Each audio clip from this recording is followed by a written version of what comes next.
Que el Señor te bendiga, mi hermano, mi hermana. Es un gusto poder estar acá contigo el día de hoy. Hebreos capítulo 7, lo que nos corresponde. Espero que tengas tu Biblia, tu cuadernito de notas, lapicero, todo lo que necesites para sacar el máximo provecho de este estudio. Así que después de esta introducción, iniciamos.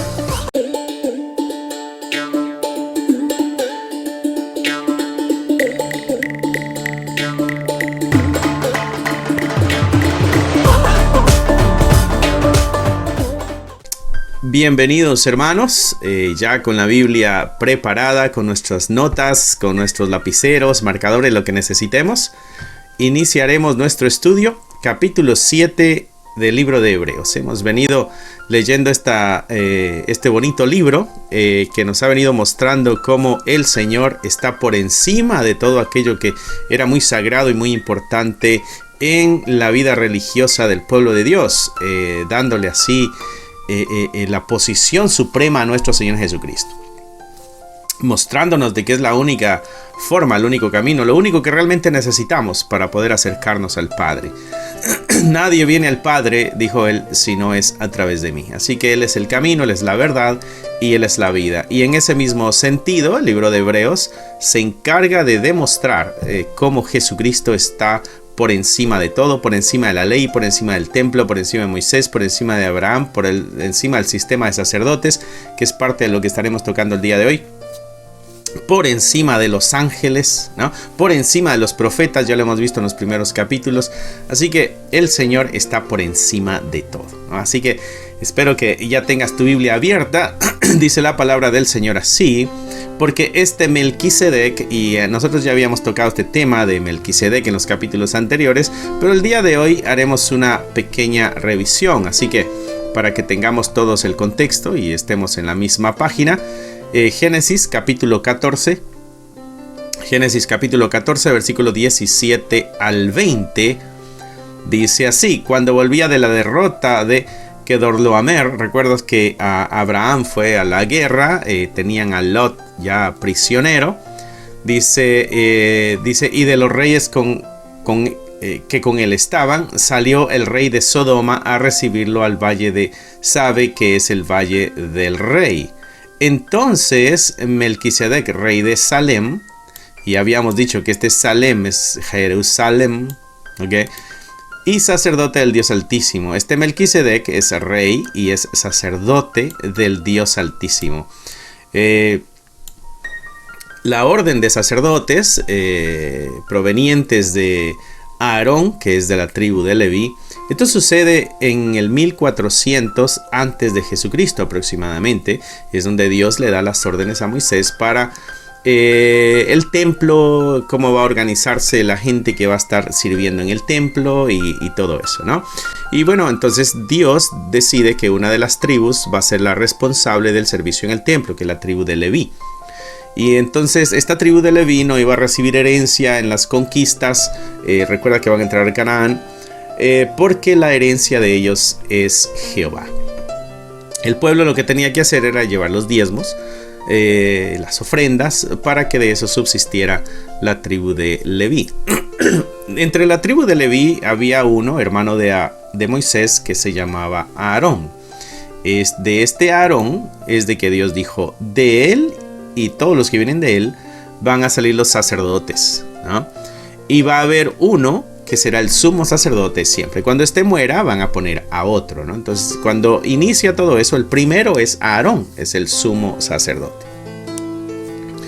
Entonces, Abraham vive aproximadamente 2000 años antes de Cristo. Esto está sucediendo un aproximado de 600 años antes de que Dios le diga a Moisés que de Aarón vienen los sacerdotes, ¿no?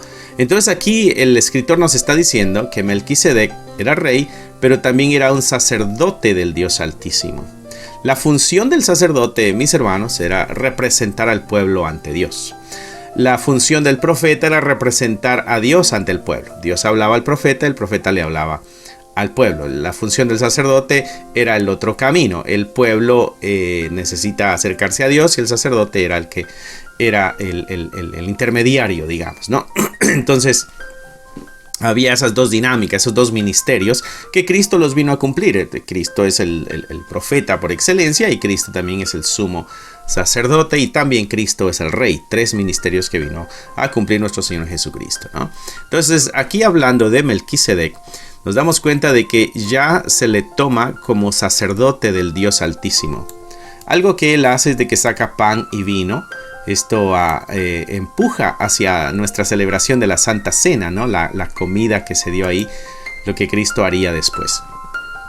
Entonces este Melquisedec le dio pan, le dio vino y le bendijo a Abraham, diciendo: bendito sea Abraham del Dios Altísimo, creador de los cielos y de la tierra. Y bendito sea el Dios Altísimo que entregó tus enemigos en tu mano. Y le dio a Abraham los diezmos de todo, ¿no? Esto lo menciona acá Hebreos. Era interesante, era necesario que fuéramos a verificarlo en el libro de Génesis, porque de esto es lo que está hablando aquí el libro de Hebreos. Entonces, para este tiempo, en el tiempo que está el libro de Hebreos, Melquisedec es una figura muy importante en la mentalidad religiosa del hebreo. Algunos creían que era una especie de ángel, algunos creían que era una especie de Mesías, y algunos creían que regresaría este Melquisedec en el futuro, ¿no? Por ciertas características. Aquí nos da ciertas aclaraciones el libro de Hebreos, que ahorita las vamos a leer, pero vale la pena afirmar esto. Era un personaje muy importante en la religión hebrea, en la religión de los judíos, ¿no? Por ciertas características que acá mismo menciona el libro de Hebreos. Dice: este Melquisedec, rey de Salem, sacerdote del Dios Altísimo, el rey de Salem, es sacerdote también, ¿no? Salió a recibir a Abraham. ¿Qué hice aquí? Salió a recibir a Abraham, que volvía de la derrota de los reyes, y le bendijo, lo que acabamos de leer en Génesis, ¿no? A quien asimismo dio a Abraham los diezmos de todo, cuyo nombre significa, que es lo que quiere decir, primeramente rey de justicia y también rey de Salem, ¿no? Entonces es rey de justicia y también dice que es rey de paz. Y aquí están las similitudes con aquí están las similitudes con nuestro Señor Jesucristo. Es rey de justicia y es rey de paz, ¿ok? Entonces por eso está la similitud entre Melquisedec y nuestro Señor Jesucristo. Dice: sin padre, sin madre, sin genealogía, que ni tiene principio de días ni fin de vida, sino hecho semejante al Hijo de Dios, permanece sacerdote para siempre. Entonces aquí lo otro que nos menciona el libro de Hebreos es esto: de Melquisedec no se sabe ni quién era el papá, no se sabe ni quién era la mamá, no hay registros, ¿no? Recuerda que en Génesis hay una lista de registros, ¿no? Este es hijo de fulano, este es hijo de mengano y así, ¿no? Bueno, de Melquisedec no existe. Entendiendo de que lo que está escrito es inspiración de Dios, quiere decir de que Dios, en su infinita sabiduría, permite de que no aparezca escrita la genealogía de este personaje. Esa es la otra parte importante en la mentalidad religiosa de aquel entonces, entendiendo de que la escritura es inspirada por Dios. Entonces el mismo Dios es el que se encargó de omitir esa información. ¿Por qué? Todo lo que Dios hace tiene un porqué, un propósito, ¿no? Y el propósito acá es un propósito muy obvio, ¿no? Porque nos está mostrando una imagen de aquel Mesías que va a venir. Entonces, dice acá algo extra el libro de Hebreos: sin padre, sin madre, sin genealogía, ni tiene principio de días ni fin de vida. No se sabe cuándo murió ni no se sabe cuándo nació. Y acá dice: hecho semejante al Hijo de Dios. Y esto es clave: semejante. El mismo libro de Hebreos dice que es hecho semejante. O sea, esto fue a propósito, hecho de parte de Dios, obvio, que es el que da la revelación, parecido al Hijo de Dios. No es el Hijo de Dios, no es el Mesías, ¿okay? No es un ángel, como se creía. Es un personaje que es semejante al Hijo de Dios. Y hay algo que tenía al semejante también. Esto, mira: permanece sacerdote para siempre. Estas palabras son claves para el lector de Hebreos, porque sabemos de que el sacerdote moría y entonces otro sumo sacerdote lo tenía que reemplazar, y de ahí este moría y otro sumo sacerdote lo tenía que reemplazar.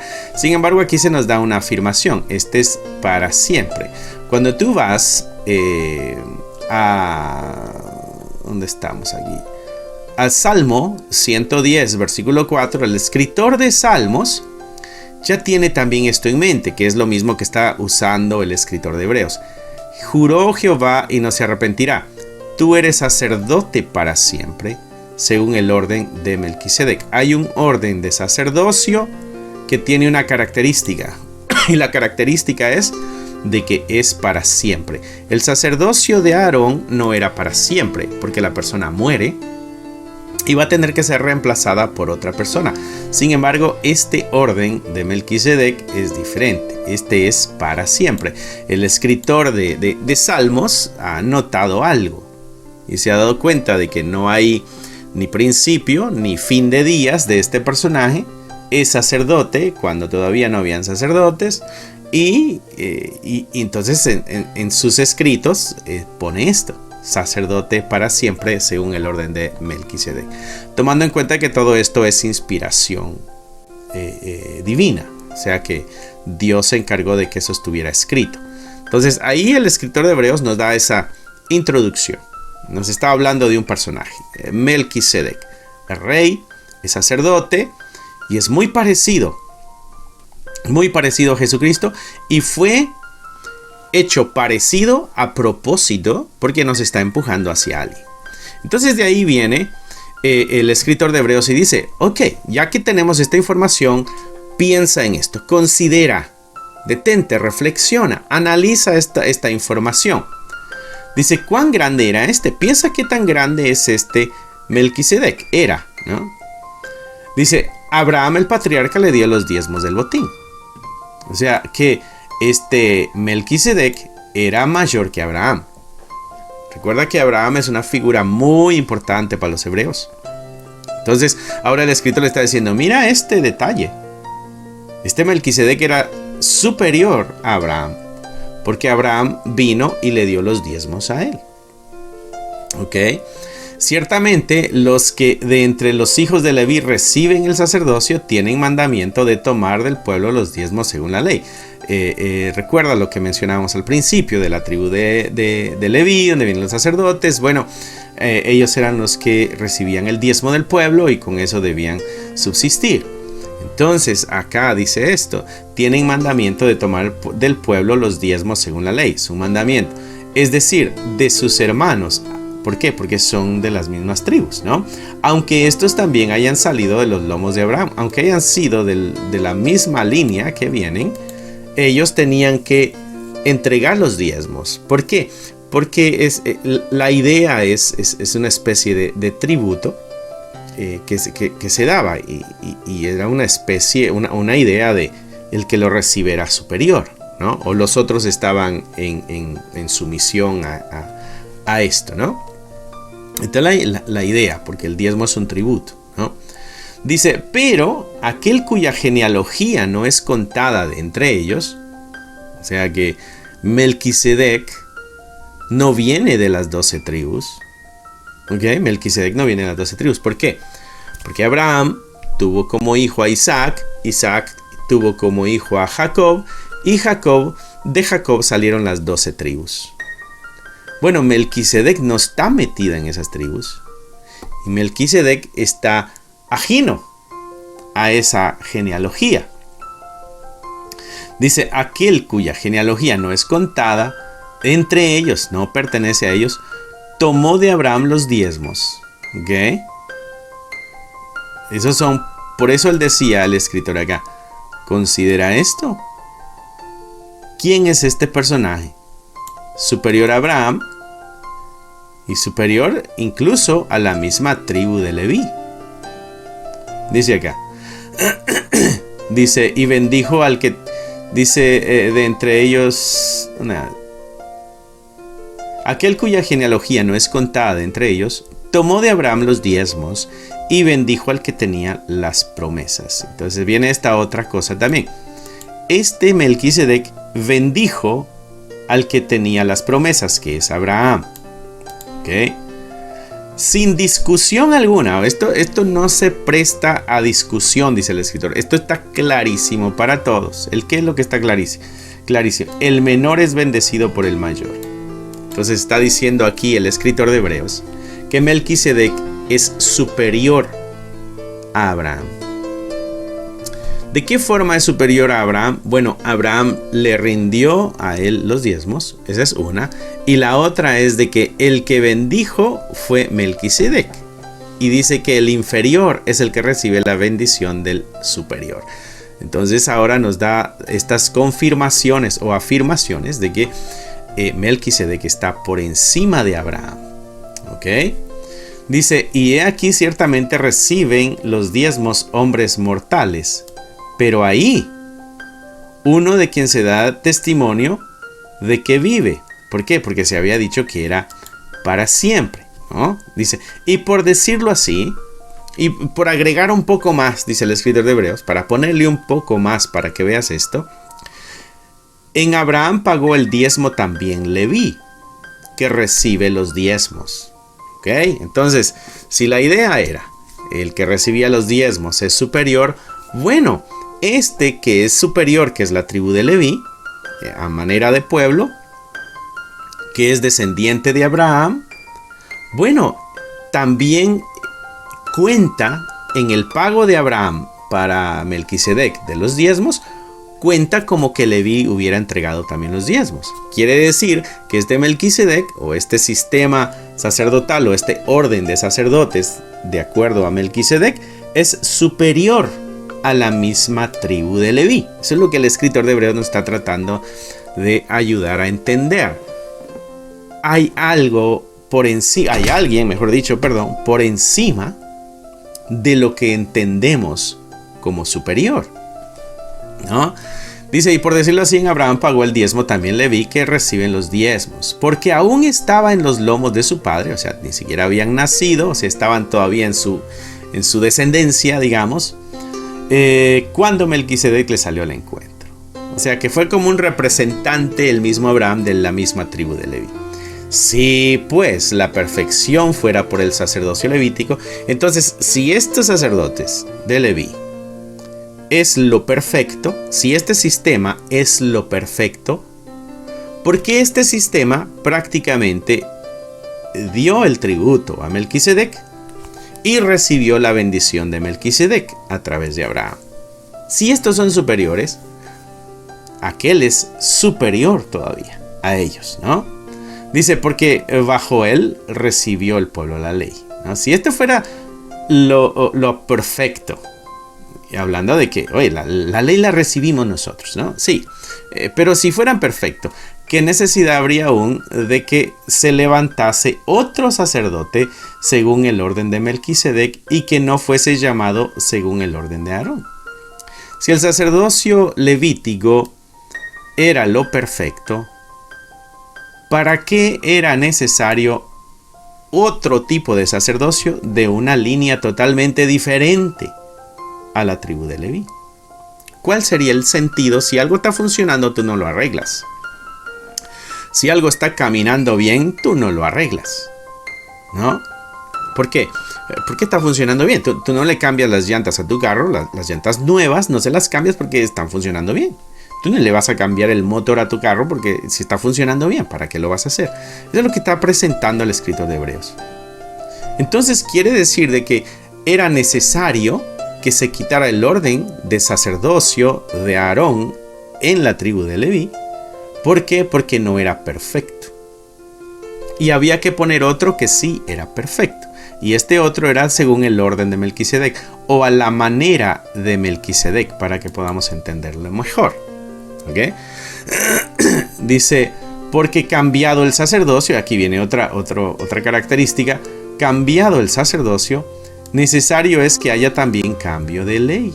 ¿Recuerdas que aquí nos había dicho que la ley se recibió a través de esta línea?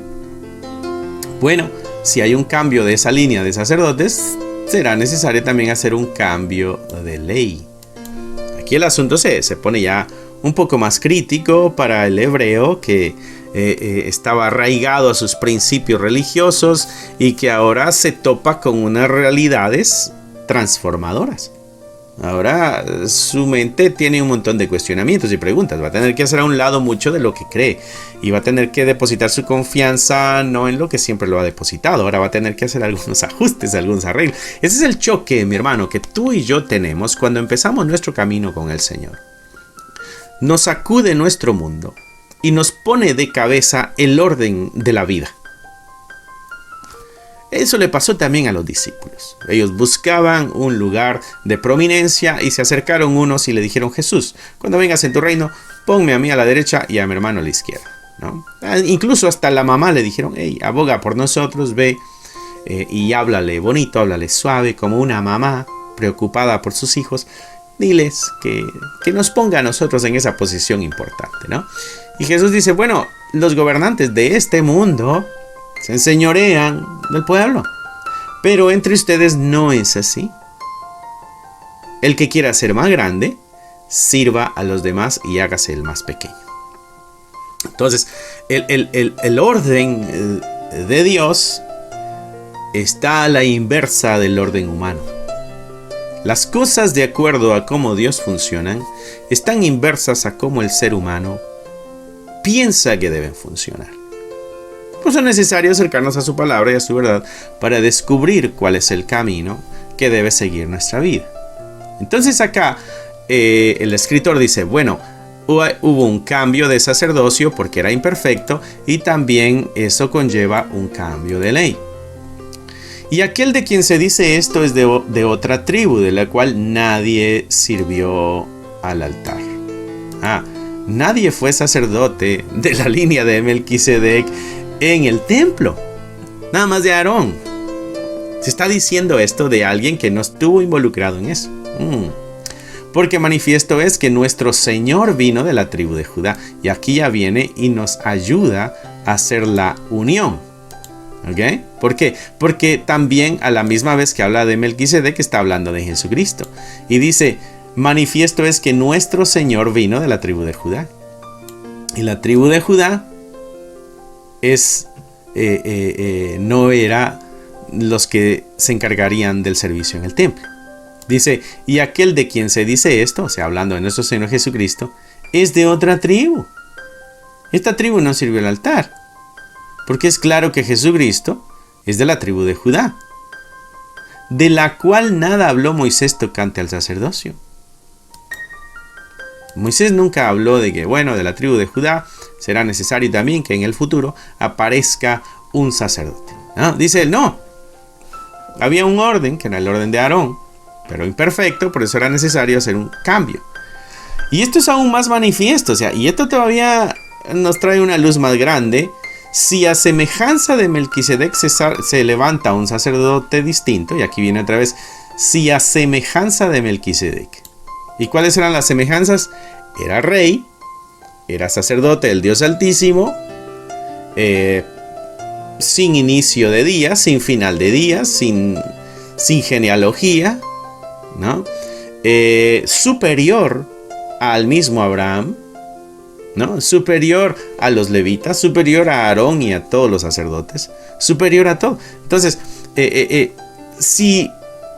si a semejanza de este rey, de este sacerdote Melquisedec, se levanta un sacerdote distinto, no constituido conforme a la ley del mandamiento acerca de la descendencia, o sea, el mandato era sacerdotes solamente de Aarón. Bueno, si se levanta uno que no viene de esa línea, que está rompiendo esa ley, dice, te voy a leer otra vez. Y esto es aún más manifiesto: si a semejanza de Melquisedec se levanta un sacerdote distinto, no constituido conforme a la ley del mandamiento acerca de la descendencia, sino según el poder de una vida indestructible. Y ahora aquí viene una vida indestructible. No solamente no fue destruida ni por el pecado, sino que resucitó. pues se da testimonio de él, tú eres sacerdote para siempre. Es indestructible. Entonces aquí están los grandes parecidos de Jesús y Melquisedec y a lo que está apuntando el libro de Hebreos. Porque esta historia de Melquisedec es una historia que el pueblo judío conoce y entendía. Entonces le está diciendo, Melquisedec es la figura de este Jesús del que les estamos predicando. Melquisedec es la figura del Jesús que les estamos enseñando. Queda pues abrogado, o sea, cancelado, el mandamiento anterior, el mandamiento de que de unos viene la orden de sacerdotes, a causa de su debilidad e ineficacia. Entonces viene el escritor y dice, esta línea o este orden sacerdotal de parte de Aarón dentro de la tribu de Leví, que tenía la función de representar al pueblo delante de Dios a través de los sacrificios y todo eso, bueno, era débil y no era eficaz, pues nada perfeccionó la ley, y de la introducción de una mejor esperanza por la cual nos acercamos a Dios. Mira, queda abrogado el mandamiento anterior a causa de su debilidad e ineficacia y de la introducción de una mejor esperanza. Queda abrogado porque era débil, era ineficaz y ahora se nos dio una mejor esperanza. Por eso queda cancelado ese orden de sacerdotes, por lo cual nos acercamos a Dios. Ahora hay otra forma de acercarnos a Dios. Ya no es a través del sacerdote levítico. Dice, y esto no fue hecho sin juramento. O sea, esto no fue algo que sucedió nada más. Ok, vamos a hacer los cambios y ya.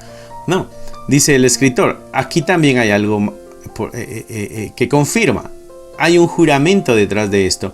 Porque los otros, ciertamente sin juramento, fueron hechos sacerdotes. ¿Ok? O sea, nacía uno de la línea de Aarón y era sacerdote automáticamente por nacer ahí en esa línea. Entonces no era necesario ni que le hicieran un juramento de parte de Dios de que tú vas a ser sacerdote. No, ya nacías siendo sacerdote, si nacías en esa línea. Pero en cambio aquí, dice aquí, pero con el juramento del que dijo, juró el Señor y no se arrepentirá. Tú eres sacerdote para siempre, según el orden de Melquisedec. Y entonces aquí nos da el agregado de este Salmo 110 que nosotros habíamos leído. Deja ver si puedo poner a Salmo 110. Vamos a poner 3 al 5 para que podamos tener un poquito más de contexto en nuestra lectura. ¿Ok? Dice, tu pueblo se te ofrecerá voluntariamente en el día de tu poder y en la hermosura de la santidad desde el seno de la aurora. Tienes tú el rocío de la juventud. Juró Jehová y no se arrepentirá. Tú eres sacerdote para siempre según el orden de Melquisedec. El Señor está a tu diestra, quebrantará a los reyes en el día de su ira. El Señor, mayúscula, está a tu diestra. Jehová hizo un juramento del cual no se arrepiente. Ese es el juramento que nos está hablando Hebreos aquí, ¿no? Dice aquí, hubo un juramento hecho por Dios de que Jesús sería el sacerdote para siempre. Dice, por tanto Jesús es hecho fiador de un mejor pacto. Entonces Jesús viene siendo este sumo sacerdote que funciona mucho mejor y tiene un pacto mucho mejor que el que venía en el paquete del sacerdocio de Aarón. Dice, y los otros sacerdotes llegaron a ser muchos debido a que por la muerte no podían con él. Entonces aquí están los otros defectos de ese orden sacerdotal. Los otros tenían que ser un montón de sacerdotes. ¿Por qué? Porque moría uno y había que poner a otro, y este llega viejo, se muere, y hay que poner a otro, llega viejo, se muere, y hay que poner a otro. Entonces no puede continuar este sacerdote, y hay que poner a uno nuevo. Mas este, por cuanto permanece para siempre, o sea, Jesucristo, tiene un sacerdocio inmutable. O sea, son las cosas mejores, un mejor pacto, una nueva ley, una verdadera y legítima forma para acercarnos a nuestro Señor, a Dios, una manera más eficaz para acercarnos a Dios. Y también dice acá que ese sacerdocio es inmutable, o sea, no cambia. Por lo cual puede también salvar perpetuamente. Si Él permanece para siempre y no cambia, a la misma vez la salvación es perpetua a los que por Él se acercan a Dios, viviendo siempre para interceder por ellos. Este sacerdote que no muere, porque es Jesús, es eterno, es el mismo Dios. Este sacerdote, este intermediario, este fiador, como es eterno, va a estar intercediendo por nosotros toda la vida. ¿Ok? Eso lo hace mucho mejor. Porque tal sumo sacerdote nos convenía. Era mucho mejor, por eso fue necesario. No te entristezcas, hebreo, le diría el escritor. No te entristezcas, judío, porque se anuló la orden de sacerdotes. No te entristezcas por eso.